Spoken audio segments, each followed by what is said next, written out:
Intervention data presentation जो है ये बड़ा लविंग एंड केयरिंग एक्ट है, क्योंकि ये उस वक्त किया जाता है जब कोई ताज़ा हादसा नहीं हुआ होता, यानी ये किसी गुस्से या रिएक्शन की वजह से नहीं किया जाता। ये एक इलाज का हिस्सा है जबकि कोई ताज़ा कोई फड्डा नहीं हुआ और ताज़ा कोई झगड़ा नहीं हुआ। फ़र्ज़ करें ये 54th डे पे होता है और 53rd डे पे कोई झगड़ा हुआ था चैन गो मीटिंग में या मीटिंग में, तो फिर 54th डे पे इंटरवेंशन डाटा प्रेजेंट नहीं होगा। ये तब होगा जब best of the best climate हो between the parents and the child, ये उस वक्त होगा। ये तो बड़े रोने रुलाने वाला काम है और मोहब्बत से वो आंसू आते हैं जब इंटरवेंशन डाटा पढ़ते हैं और जब कोई सुनता है तो उसके जो असरात हैं वो क्राइंग जो है अल्टीमेटली उसका एंड रिज़ल्ट है। और जब बंदा क्राई करता है तो उसका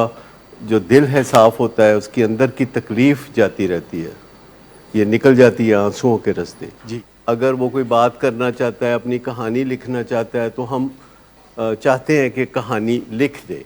अगर हमें उम्मीद हो कि वो लिखना चाहेगा तो वो कहानी हमारे लिए होती है, जबकि वो अगर कोई लिखता है अपनी कहानी लिख के हमें दे देता है, दिस इज़ माई स्टोरी।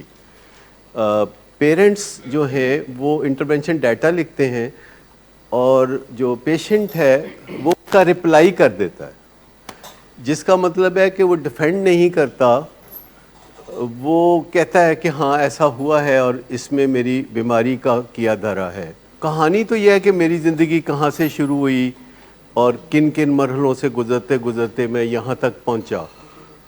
अपनी कहानी, लाइफ स्टोरी, वो नैरेटिव है, उसका कोई जस्टिफिकेशन नहीं है जिसमें लोग लिखते हैं कि भी मेरी ज़िंदगी में ये हुआ। क्योंकि बाज़ औक़ात हमारे पेशेंट जो 25 साल के होते हैं उन्होंने 50 साल की ज़िंदगी गुजारी होती है, उन्होंने बड़ी तकलीफ़ें देखी होती हैं और सबसे बड़ी तकलीफ़ उन्होंने ये देखी होती है कि वो अपने बारे में अच्छा महसूस नहीं करते। They feel bad about themselves, low self esteem, अपने बारे में बुरा महसूस करना, ऐसा महसूस करना कि मुझसे कोई ताल्लुक़ नहीं बनाना चाहेगा डीप डाउन, यानी अगर मैं किसी से कनेक्ट करूँगा तो वो रिजेक्ट करेगा, ये एक फीलिंग आती रहती है।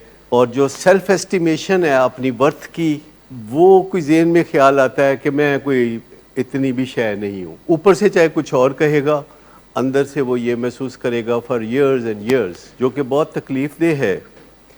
और कनेक्ट करने में दुश्वारियाँ होती हैं, कनेक्ट करने में, जब तक कि नशा ना कर ले। अगर आप समझते हैं कि नशे के मरीज़ हर एक से कनेक्ट कर लेते हैं तो वो नशे की वजह से कर लेते हैं। अगर वो 2 दिन नशा नहीं करते तो फिर उनकी जो कनेक्शन की एनर्जी है वो नीचे आ जाती है, सेंस ऑफ कनेक्शन जो है बहुत वीक हो जाती है। Good afternoon sir. Good afternoon. Sir एक क्लाइंट बहुत देर से आपका इंतज़ार कर रहे हैं। क्या?